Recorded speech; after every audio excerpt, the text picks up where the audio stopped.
Hello, everybody, and welcome back to Pick and Roll for a brand new week of NBA discussion and betting. We are on the Board YouTube channel, which is the NBA content division of the Hammer Betting Network. If you guys have enjoyed the content so far this season, then please make sure you hit that like button, hit that thumbs up button, and remember to subscribe to the board. We have a lot of great shows right here on Pick and Roll. Every weekday, we go live around this time, around 11:15 to 11:20 a.m. Eastern time. And throughout this week, with the trade deadline coming up, we might have some bonus content on the channel. There's a big trade that goes down. We're looking to do an immediate reaction to post onto this channel, which you guys can tune into as well. Beyond that, on Thursday on the Hammer HQ YouTube channel, just search up the Hammer HQ. I'll be going live for a trade deadline watch along from 2 to 4 p.m. Eastern time. And Pips will be joining me for a certain period of time on that live stream as well. Don't know the exact time length. We're still working out some extra details around that, but Pips will be joining me at least a little bit on that show, and we're both looking forward to that one. So let's get into our show for today. We're going to do the recap as always. We're going to go into the official picks. Then we're going to talk about the big news, the big trade, Kyrie Irving joining the Dallas Mavericks, and then the final thing we'll be talking about is Steph Curry's injury, what that means for the Golden State Warriors in their bid to defend their NBA championship and keep this dynasty going, I might add. So we'll pull up right now the recap from Friday. It's been a few days now, so maybe tough to remember. Let's try to jog our memory a little bit. So far on the season, it has been very successful. 80-62 record, 5% return on investment, and these two plays certainly helped that. There was the one losing play with Sabonis. It was a 2-in-1 day, but let's go top down here. First of all, we'll go to D'Angelo Russell. It seemed like Russell was just going to keep shooting until he got over this three-point line, but this was a pretty comfortable one in the end. What did you make, even though the Timberwolves lost quite heavily, I might add, to the Orlando Magic here? Yeah, have you seen like the brawl in that game? Yes, of course. There was a lot of extra things going on in that one as well. Yeah. Yeah, after the brawl, like D'Angelo scored three threes in like 90 seconds and ended up with five. Yeah. So yeah, I think this one was pretty easy. Like every shot that he took, it was great. A lot of wide open shot. It was like over helping on the nail, and his guard will always go off him to help on the Anthony Edwards drive, and Anthony will just kick and he will hit like wide open three. But unfortunately, he started 2 of 9, Yes. and I was like, "Come on, man!" Like great looks, and then he just scored three straight. And I think this is like sixth or seventh time this season that Diallo scored three or more threes in the last quarter. So something to look up to. So it's always with a short line like that, things change so quickly when it's only like a 2.5, 3.5 line. So I mean, he was 2 of 9. I expected he was going to continue to shoot, especially with the Timberwolves down. So nice to see on that one. We'll move into the second play here. Jaden Ivey on the assist, Terry Rozier on the points. This one was never really in doubt. I think Jaden Ivey was very quick on his assist line. I may have had it by halftime. Rozier was working well all throughout the game. Not a lot of sweat here from my thoughts, but how about you from watching the game? Yeah, this was very simple. Everything, like if you bet like 6 bets on this game combined, everything will win because it was the game with 250 points, and yeah, when game goes that crazy without any double teams or it's single cover defense, all the star players will go over. And yeah, close game, 250 points, single cover. Like every player on the slate will go over. So it was exactly the same. Bojan Bogdanovic, Jaden Ivey, Sadiq Bey, Lamelo Ball, like Terry Rozier, Plumlee, everyone went over their lines. So whatever we choose in that game, like that's the games you want to bet the most. Yes. Like I personally had another same game parlay in that game, but that game it was Bojan Bogdanovic and Lamelo Ball, and like those games like very close spread, but the games that you think that could be close and high scoring with terrible defensive teams, like even if you take like 4 bets or 3 bets in that game, you should probably long term winner in that Yeah. case. Yeah, good stuff on that one. The final play was in the Pacers-Kings game. Sabonis returned to Indiana. Wasn't the return we were hoping for, He drops 15 points. We needed him to get 22 or more to cover the line. Um, I guess he was really slow in this game overall. What kind of happened here from your perspective? I watched the game. I didn't watch the entire game. I watched some part. So I watched the first quarter. He started very poor. He missed like it was 0 from 6, I think, to open the game. Very poor inside. Then he ended up scoring a bunch of points, and he left the third quarter with 4 minutes left, scoring at 15 points. So I would say that he was on pace to cover, and I was like, okay, so we just need some aggressive Sabonis in the fourth. They are Yeah. losing, so probably will be a great spot. And then he didn't attempt a single field goal in the fourth, even though he had single coverage. So very weird. Probably some emotional stuff him going through his head coming back. I don't know how to explain that.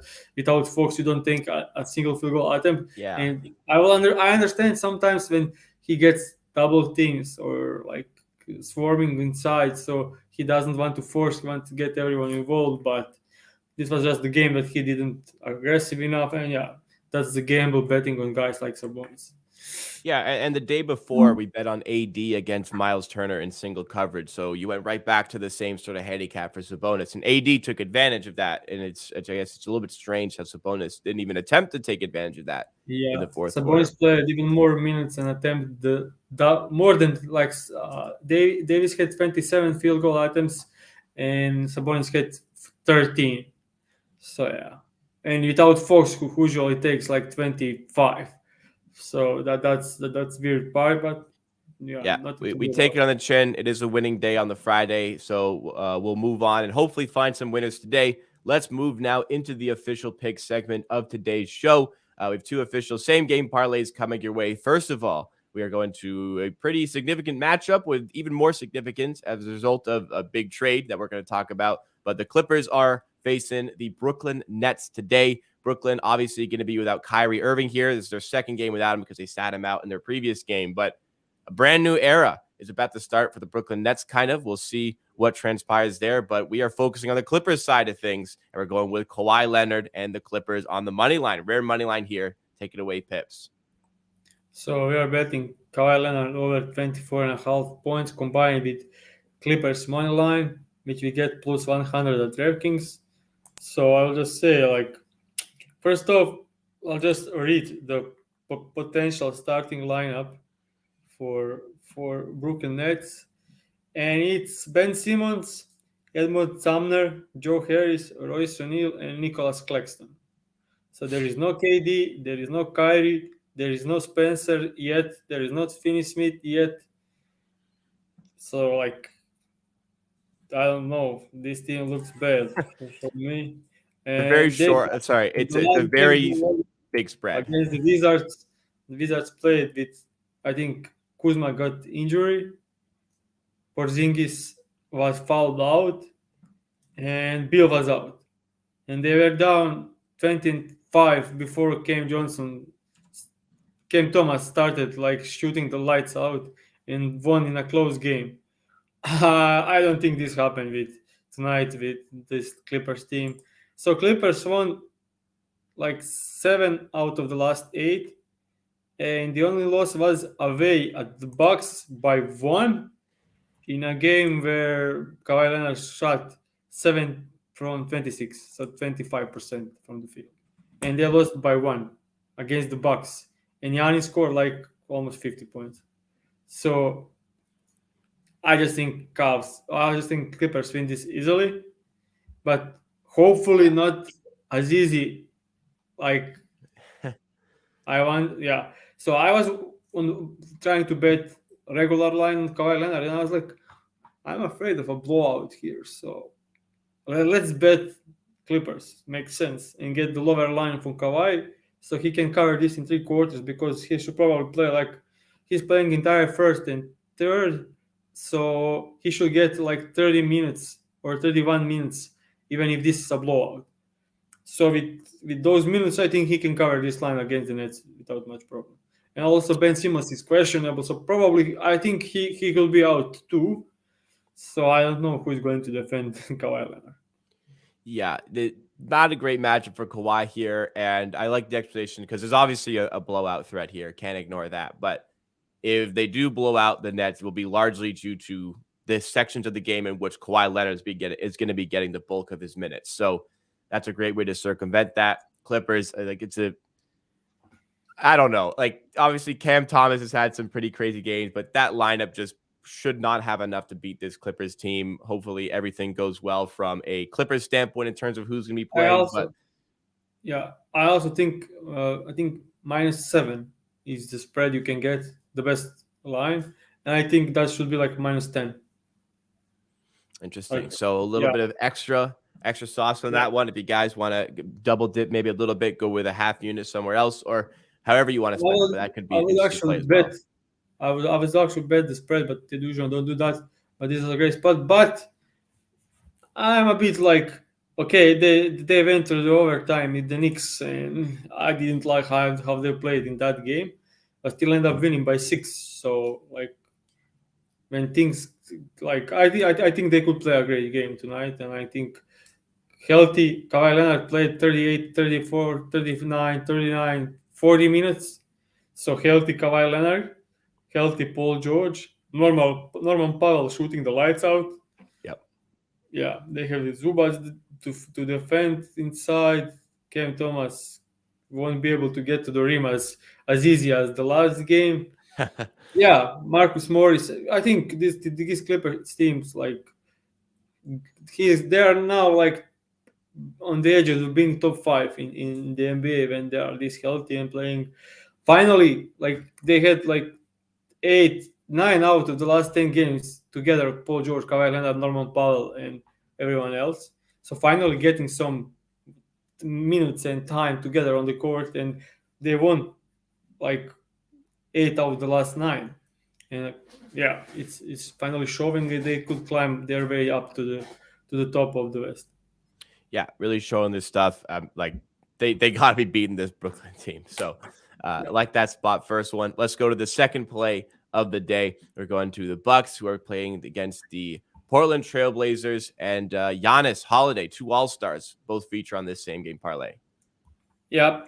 So this one is I've watched like 5 games of the Giannis, and he looked like a different man when he was like terrible against the Hawks and against the Hornets before the rest, and then he took like almost 2 weeks to rest. He missed 5 games, and then he came back like like the best form of his career currently. Like there is no defense to stop him. Like he so interesting fact. He didn't score more than 33 points in against the Miami Heat in his entire career. Like span over 30 plus games, Giants never scored more than 33 points. Yeah, and that includes a And lot of playoff games. That's a lot of games. ton of games, and he scored 35 with 15 rebounds and 11 assists. So 35 points, triple double against the Miami Heat, and that was one of his worst free throw shooting games of the season. And he like expected he shot 9 from 16 from the free throw line, so he was expected to score like 38 points considering his free throws. And man, he was like 100% aggressive in those games, and that's the most difficult matchup for Giannis in the entire NBA. And he still scored 35 points with poor shooting. He scored 33 or more points in 6 consecutive games, including 50 points against the Pelicans, 54 points against the Clippers. And I'll say Clippers and both Clippers and Pelicans have way better defense than Portland has. And I will say Portland Yes. may be currently like 5 worst defensive teams in the league. Yep. So yeah, I just think he should annihilate this line, and I went like a bit lower because I'm actually like slightly concerned that Bucks could get away pretty quick in this game, but they are on the road, so I'm deciding just to get 3 points lower because 34.5 seems like a bit much if he doesn't play last 6 minutes of the game. But good thing is Giannis starts the fourth, quarter. So I think this line is good. And Drew Holiday part of this bet is just like, okay, he'll get Damian Lillard, Anthony Simons cover, and good luck with that. Like they are so poor on the on the on the perimeter, and Yes. especially them so being so poor, and now they need to focus on Giannis. That will open even more room for Drew Holiday. I think he can cover this line pretty easily. He's playing big minutes, and this is a game we could see like Bucks score 130 points, Yeah. probably expected. So yeah, I just think this is a great Senge parallel for tonight. Yeah, I mean, you're worried about kind of a blowout here. The spread is only like 4 points, 4.5 points in this one, so not a massive threat there. Always, I mean, with the matchup, like you're saying, with the Blazers, how poor the defense is, looking to take advantage of that here. I guess it's always a threat no matter what, but there Yeah, shouldn't but be a blowout here. Yeah, yeah, but since Giannis came back, like they won 8 in a row, and it looks so effortless. So, and right, I'm not right. a huge fan of Portland, and that's like, yeah, So maybe another opportunity in a little bit of a lean on the spread for this one based on the yeah. But matchups here. I actually wanted to bet like the same thing like with Kawhi, but I don't want to bet two money lines in the same day. Not just not me. Right, right. So sticking with kind of your roots here, the play with Giannis and Holiday on the points. If you're betting this on DraftKings, Holiday will be in the second section for his points on the 14 plus line, just for people Yep. interested in that one, because sometimes those ones can be a little bit tricky to find. But we're going to switch gears now and go into the big topic of discussion for today's show. Kyrie Irving is on the move. He just got traded away yesterday from the Brooklyn Nets. It all transpired very quickly, but he is now on his way to Dallas to join forces with Luka Doncic. The full trade breakdown is Dallas acquires Kyrie Irving and Markieff Morris, and Brooklyn acquires Dorian Finney-Smith, Spencer Dinwiddie, the 2029 first-round pick, a 2027 second-round pick, and a 2029 second-round pick as well. A blockbuster trade. Luka, Kyrie, both teaming up. Let's go to Pips on this one. What were your initial thoughts on the trade? What was the reaction when it first broke out? I, for one, was shocked. I was expecting maybe Phoenix, one of the LA teams, but I wasn't really expecting Dallas. So I think Dallas was my first pick for this one. Wow. I think like it makes sense. Like they are desperate, and that's the. I will just explain. Like say that. So I think I heard you saying 2029 second round pick, Yes. but I think it's 2027 first round pick. Is it? I just looking at the Woj tweet, and it's 2027 I'm looking at somebody else's first round pick. Yeah. So I actually saw two different posts about this. So I don't know which one is true, but if it's 2027 first round pick, like that's like great. Great for. Let's just double So check. first off, I'll just say like I Sorry, love this. just double checking on that. Woj said it was a 2029 first and 2 second-round picks. I'll just send you the Telegram. Just a second. Sorry. Okay. I mean, let me pull it up here. This is what I'm looking at from Woj.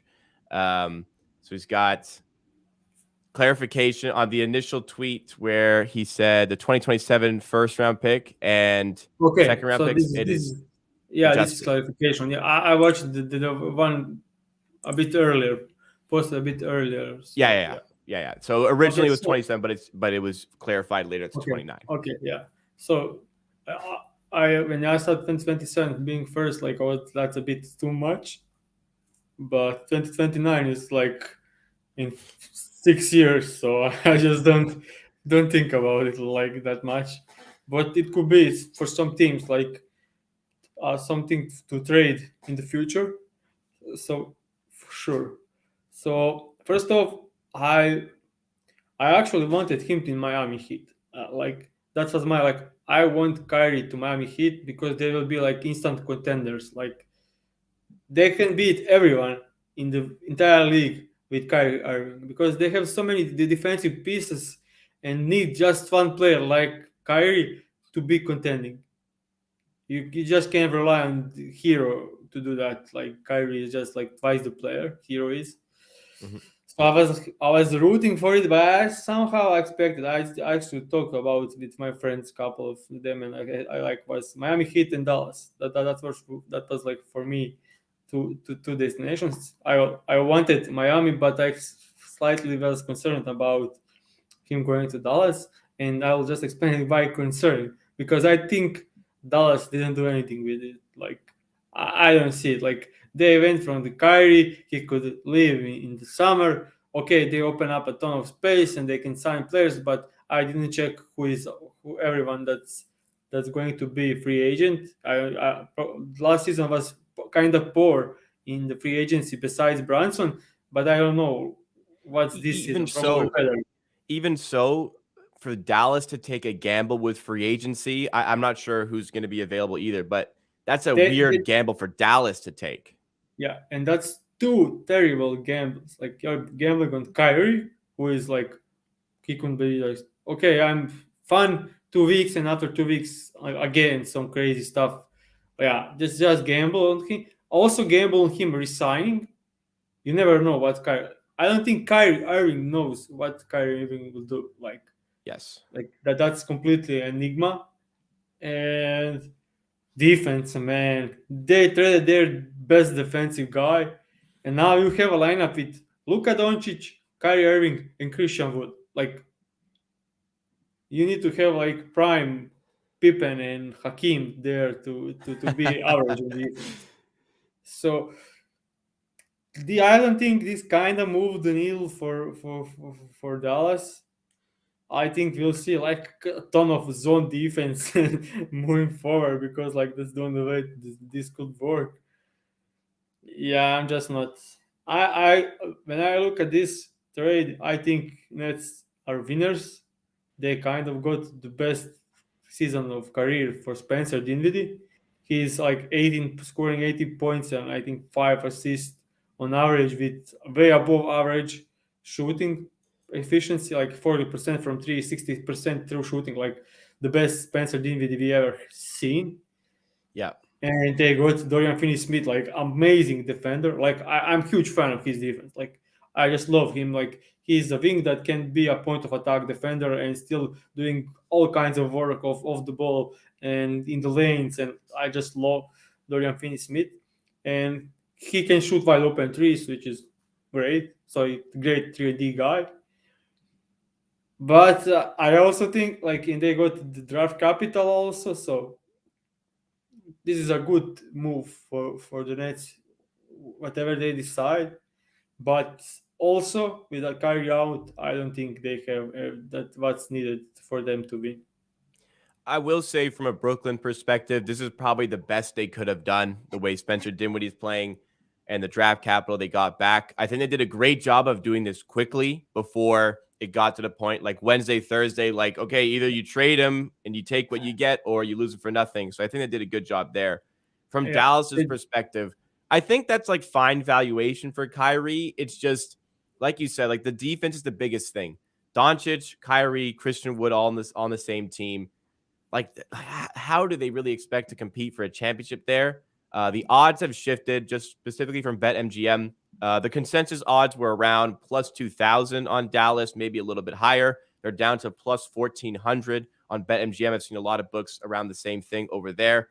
Like it's just, I can't see them competing really deep into a playoff run. And I think maybe just a deep playoff run is enough for this team. And I guess it's the Dallas showing that they can get help for Luka Doncic, but you run the risk really heavily here without having an extension in place. Now, maybe they are working on one. Maybe that was something that was factored in. I know the Lakers, the holdup on that trade was we need Kyrie Irving on a 2-year deal to match up with LeBron rather than a 4-year deal, which is what he wanted. So maybe there's something in play there. I understand why Dallas did it. They want to gamble with Luka Doncic being here, maybe time running out on Luka Doncic's patience, but the defense is going to be a big problem here. I like Javon's comment in the chat here, speaking about maybe Crowder would be a good move for the Dallas Mavericks to go towards just to supplement the defense a little bit. We have somebody else saying that, or it's Javon as well, sorry, that's saying that Christian Wood might be somebody who has to get traded. And I will say for Dallas, those like they still have room to make some moves before the deadline. And I will say for Brooklyn as well, I think that 2029 first round pick should immediately be in the in front of the shop in the window for other teams to look at, because Brooklyn are in such a good position right now. The way KD is playing, Dinwiddie's still a good player. They can find maybe some other things to bring in. They saved a good amount of money having let Kyrie Irving go to the Dallas Mavericks here. So I think there's potential for Brooklyn to maybe make some more moves towards the deadline. Any thoughts on if Brooklyn can strengthen and if that's a good idea for them? Firstly go to some other interesting point, but I think Dallas Mavericks are very happy with the way Josh Green turned out this season. Yes, yes. He's been amazing, and he's also a good defender. Like, I'm not like totally sold on him, but I think he's above average and actually showing some great stuff. And his true shooting percentage for this season is 67%.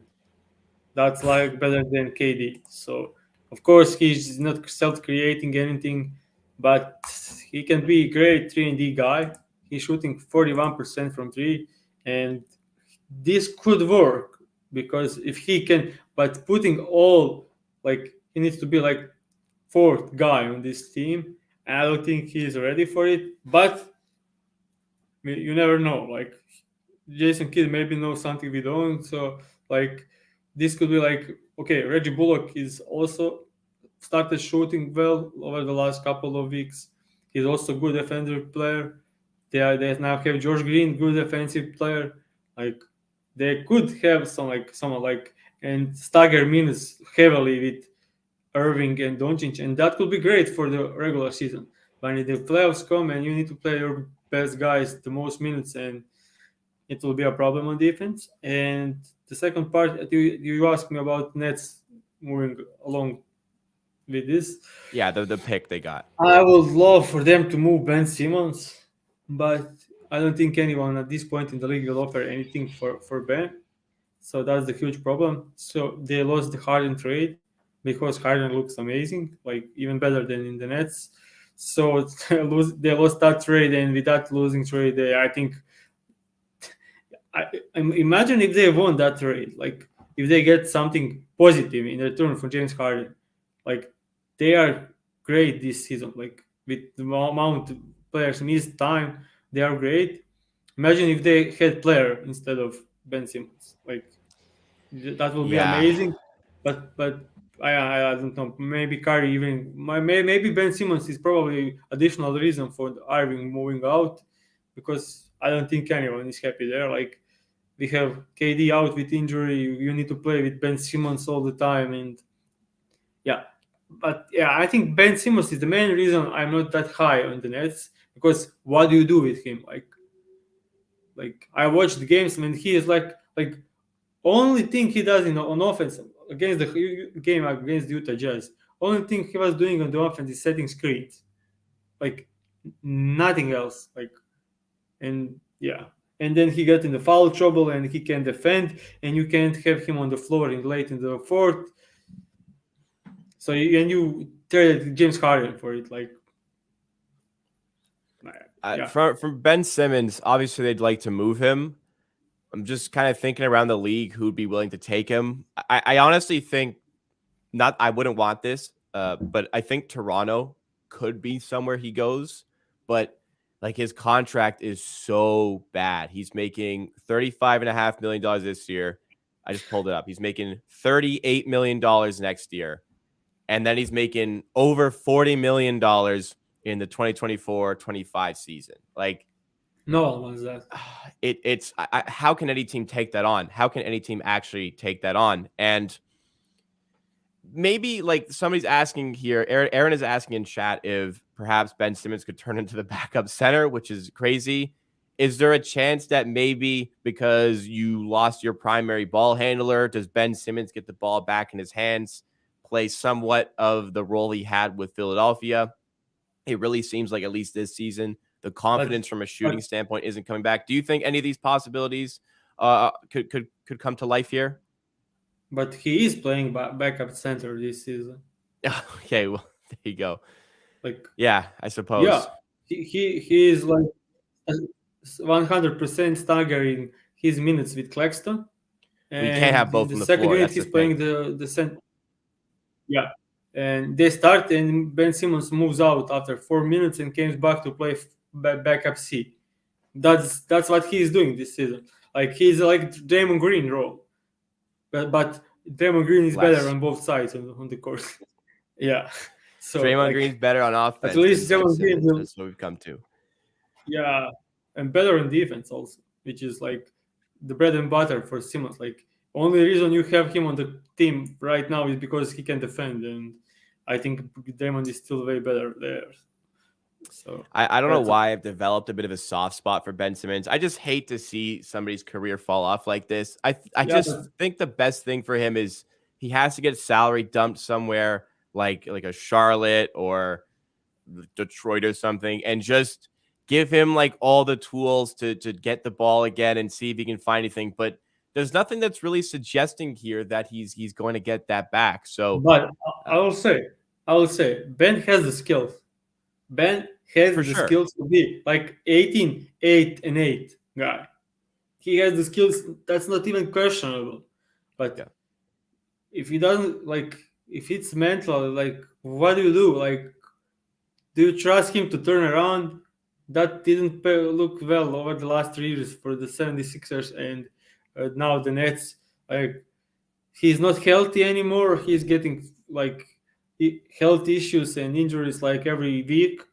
He's out. He so like we all know what is he is capable of. Just look back like 3 seasons ago with 76ers when Embiid was out. He will get 20, 10, and 8 like easily, like effortless.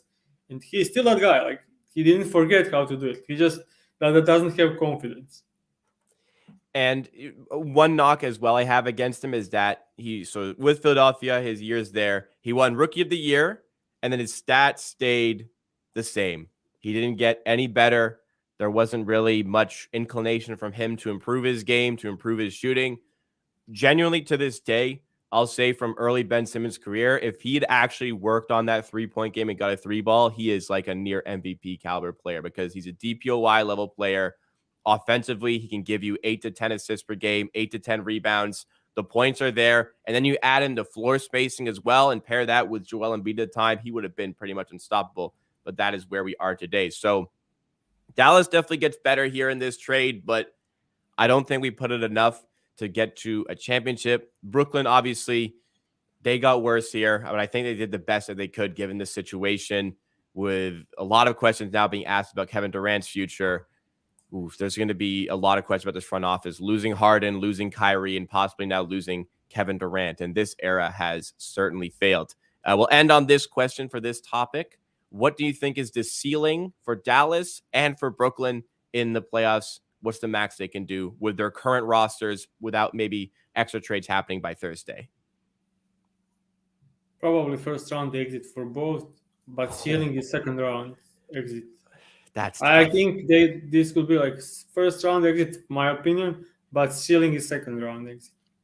I think I will unfortunately have to agree on both sides. But hey, Dallas surprised us last year. We'll see if they can also do that this season. All right, let's move into our final discussion piece. We've been going a while, but we want to touch on this one as well. It's something Piv's brought up to me. Steph Curry. Big news on Steph Curry. He's expected to now miss multiple weeks with a leg injury. Unfortunate to see another injury happening to this player. And for the Golden State Warriors, this is certainly a big deal. There's some partially torn ligaments.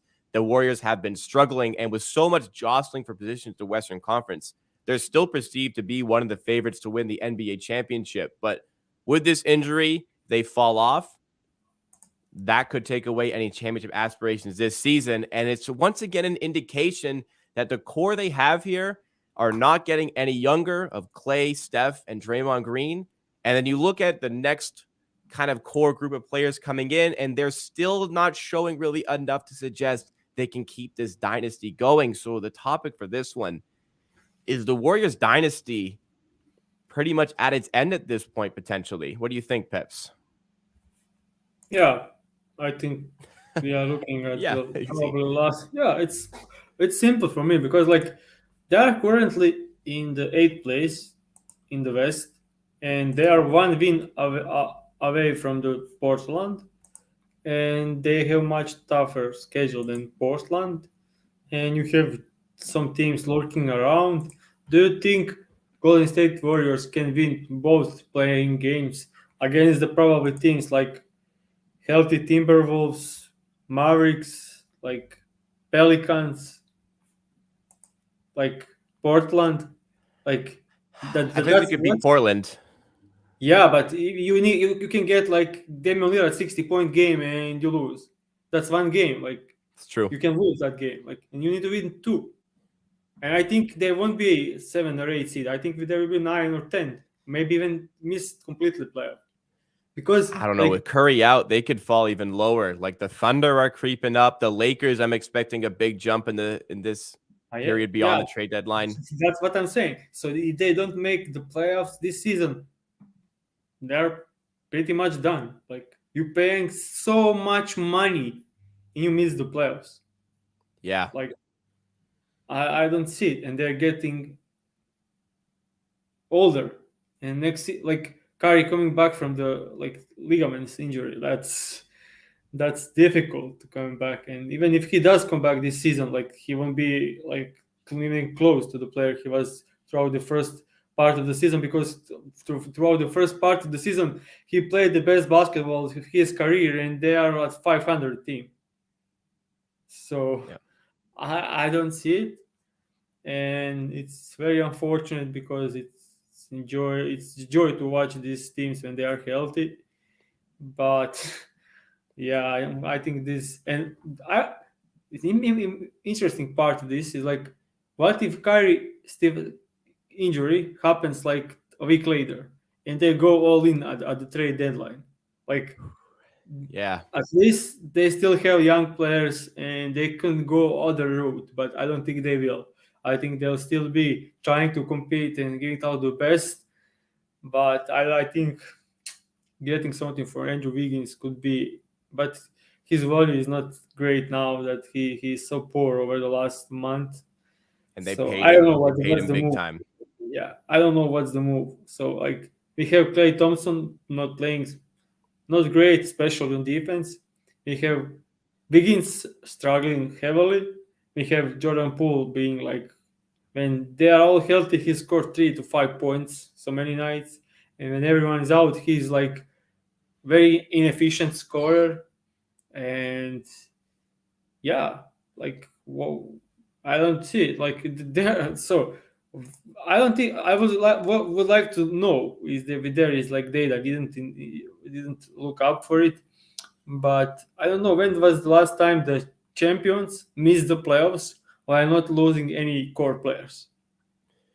Oof. I had it. Nothing comes top of my head. Nothing really comes up on that one, but And I'm sure it's very rare.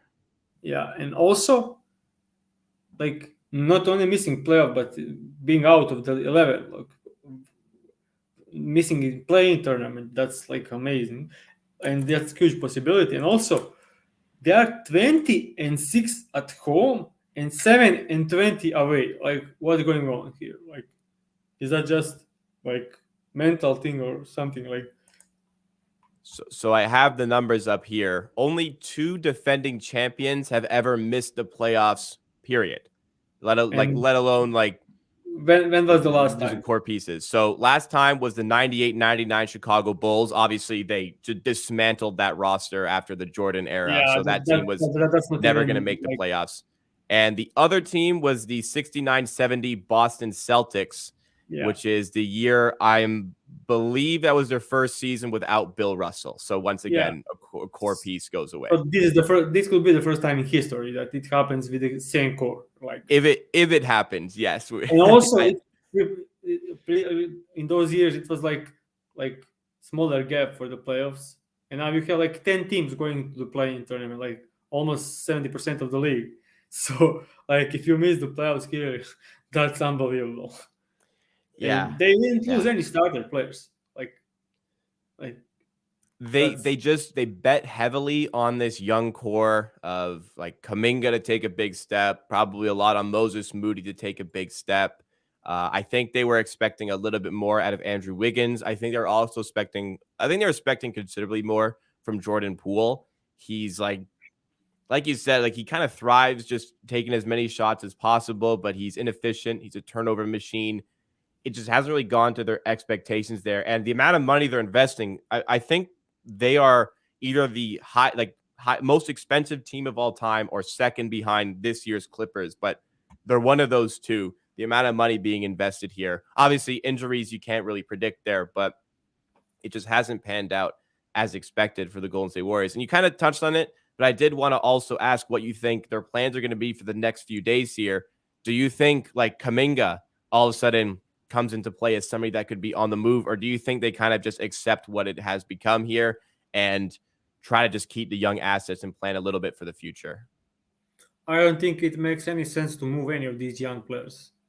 Like I agree. you don't even know if Kyrie is going to return this season. This is very serious injury. They're saying like a couple of weeks. I don't think so. Like I don't think like my opinion is like 2 months, maybe even more. Like he can come back like in 2 months, and then he needs like 5 to 6 games to like ramp up his minutes and get and playoffs already starting. Like there is no I don't think there is time. Like even prior to this knee ligament injury, like they said couple of weeks, then said like it's some like concerning injury, and then suddenly there's ligament problems. And with those injuries, like it was the same thing. I don't know if you remember with Kawhi first injury in like Oh yeah. ligaments, couple of weeks, then couple of months, then end up like 15 months. Like yeah, I just don't think that's like easy to get back from, especially with couple of injuries already this season. Not looking great. Best I can kind of say about the injury, partially torn ligaments. I partially tore ligaments in August of 2 years ago, so 2021, and it took probably over a year to get 100%. It probably took at least 4, 5, 6 months before I was operating at like a normal athletic level. So, like these things, they can be quick, but they can also be quite a long time. And he's going to be like much more disciplined on training, have much better access to those sort of training regimens. So, Yeah, this could be months. This could be the rest of the season. So, I it am. may be like all Warriors have to do is get into the playoffs. Curry will be here and will be fine, but he may not be 100%. And like you Yeah, said, they may not even get into the playoffs with how they looked the first time Curry got injured and he came back and they had went on a bit of a run, but they've been hovering around 500. So this is a really bad look for the Golden State Warriors. I hope for the sake of the team, like they really just go, okay, we have to make sure we keep young players for when these guys kind of move on with their careers, whether they leave or retire, whatever, or just fade off. But with the amount of money, I can see them going for it at the deadline. I think that will be an interesting spot for the Warriors over there. Final thoughts, we'll say for the Warriors. If you had to predict right now, I think I know your answer. Do the Warriors make the playoffs this season? I don't think they make the playoffs, but I think they will compete hard to get into the play-in, and then who knows what can happen in the 2 games. But I don't think they can make the playoffs. If I will just give some sports betting like odds, I will say plus 120 to 150 for them to make the playoffs. I don't have those readily available, but I'm sure there are some markets out there. Maybe they're closed off for the Warriors, but that could be an interesting one post deadline for that Yeah. team, and maybe one that I'll be looking into as well. But let us know in the chat. Let us know in the comments as well. Do you think Golden State will be making the playoffs? Because unfortunately, I think, well, I don't know if that's unfortunate, but I may have to agree. Okay, Maybe so it's a little funny from our perspective that they're not going to make the playoffs. Yes, go ahead. yeah, I'm trying to find like, but as you said, they are down. So I opened up the make to make the playoffs, and Golden State Warriors not It's offered. probably until the Curry's timetable is up, and they probably suspect there could be some trades at the deadline, which could completely shift that market. So Yeah. makes a bit of sense. We'll probably open up this weekend again, depending on what happens. But So it's interesting is that Lakers are plus 180 to make the playoffs. oof, I think they might do it. I that's interesting. Right? I think they may do it. I don't know if I'm over biased on LeBron though. So I'm seeing one unbelievable number, and that's plus 184 for Timberwolves to make the playoffs. Oh man, I I feel think like they that can do should that. be like plus 100. Like Yeah, that's a weird one. That's a weird one. So I Pat just coming back opened too. it up like just to check something, and I just saw this number, and it's crazy for me. They have the Yeah, same number as Utah Jazz, like on the FanDuel. that is surprising. So they are in the 7th place without Rudy Gobert and Towns. Mm-hmm. And I can see them maybe making some move the next couple of days to just add in like a nice depth piece on the side to improve the defense, maybe. I just think they are making the playoffs like 90%. No, that's my opinion, but it's for sure 50 or more percent that they make the playoffs, and you are getting it's actually plus 190 on points bet. Wow. That's 35% of implied probability. Yep. I think it's 50% or more. Well, very good spot for some people to take advantage of on that betting market. Aaron in chat is saying Warriors are plus 140 for the play-in. That's a weird one because, like, if they're too good, they miss the play-in. If they're too bad, they also miss the play-in. So I feel like that's more accurate. What do you Also, think? one interesting.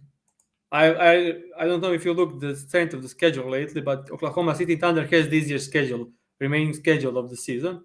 Mhm. They are currently in the 12th place, one win away from the playing spot, and they are plus 550 to make the play-in or the playoffs. Playoffs. So they'd have to get through I'd imagine they have to win both play-in games, but 550 even still, like, that seems like a pretty good price based on that. Interesting. So a couple interesting leans there on the futures market from Pips. I think that will pretty much be it from the futures and the discussion spot. Let's keep it going with the betting. We'll recap the official plays from today's stream to finish us off. If you remember from earlier on in this show, we had the Clippers at the Nets, Kawhi Leonard over 24.5 points, which also could be 25 plus. I think both were available, paired with the Clippers money line, which is plus 100 at DraftKings. Nets going with a very, very depleted roster in this one. And Kawhi getting the minutes that if this is going to be a blowout, Kawhi is going to be a big part of the reason why. So like that, first of all. Second of all, we go to the Bucks at Blazers. Pretty short spread here. There is the threat of a blowout, but hopefully the -4 spread is somewhat accurate here. We're going with Giannis over 31.5 points paired with Holiday over 13.5 points. That is -110 at DraftKings. Couple of leans Pips went through. OKC to make the playoffs. Timberwolves to make the playoffs. Interesting markets. Maybe next week take a look at Golden State to make the playoffs because of the no market there could have a little bit of value. We will see when the numbers are posted. But thanks again, everybody, to tuning into today's show on Pick and Roll. Want to remind you, we go live here every weekday around 11:15, 11:20 a.m. Eastern time. So make sure you're subscribed to the board and make sure you have given us a thumbs up. For more content as well, we'll have some additional content throughout the week. Potentially, if there is a big trade and we can quickly put up a video, but guaranteed on Thursday on the Hammer HQ YouTube channel, I'll be hosting a live watch along for the trade deadline, and Pips will be one of the guests joining me on that one as well. Going to have some fun with that one. We'll have a betting spin on it as well to talk about how the futures markets are going to be affected, how we can perceive some value, and in the playoff markets, as Pips was just alluding to, potentially some good bets for you guys to make. But hope you guys have enjoyed today's show. Let's hope these picks cash, and myself and Pips will be back tomorrow for more from Pick and Roll.